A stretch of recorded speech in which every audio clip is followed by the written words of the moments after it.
In DSA's Feminism for All, they lay out the socialist line. Socialist feminism fights for queer liberation and the freedoms of working class women this time. Stop gender violence and end all policies that oppress bodily autonomy and intimate life, including patriarchal restrictions on abortion, childbirth, child raising, gender expression, marriage and divorce.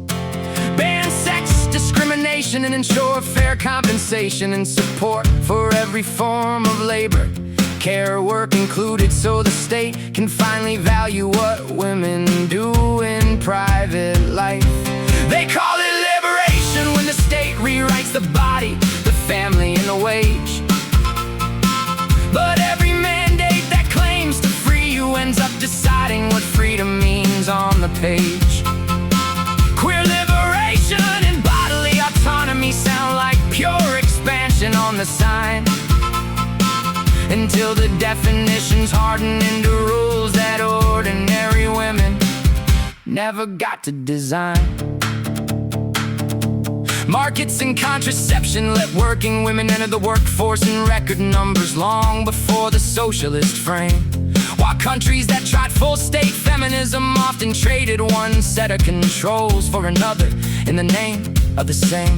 Reviews in Europe that examined youth medical transitions led several nations to pull back the pace, after evidence showed weak long-term benefits and rising numbers seeking to reverse what they embraced. Care work compensation through public programs sounds like justice for the unpaid, but it usually expands the bureaucracy that taxes the same working families it claims to aid.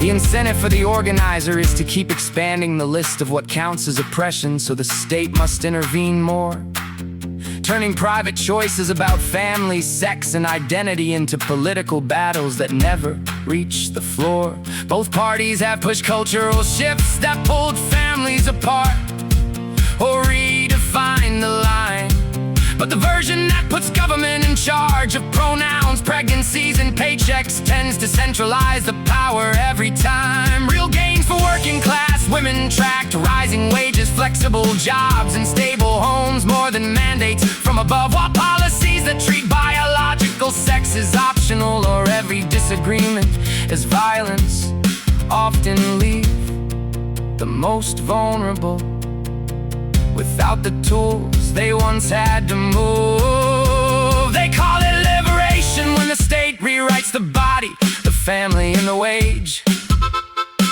But every mandate that claims to free you ends up deciding what freedom means on the page. Unconventional liberation and bodily autonomy sound like pure expansion on the sign, until the definitions harden into rules that ordinary women never got to design. When the mandates meet the clinic, the classroom, and the paycheck, and the ordinary woman has to navigate the new terrain, who still calls it freedom? The ones who wrote the platform, or the ones who live inside the frame? The stakes ain't slogans, it's whether working women keep the right to say no to the state's latest definition of care, or whether the liberation they sold becomes another layer of rules that someone else gets paid to enforce and declare.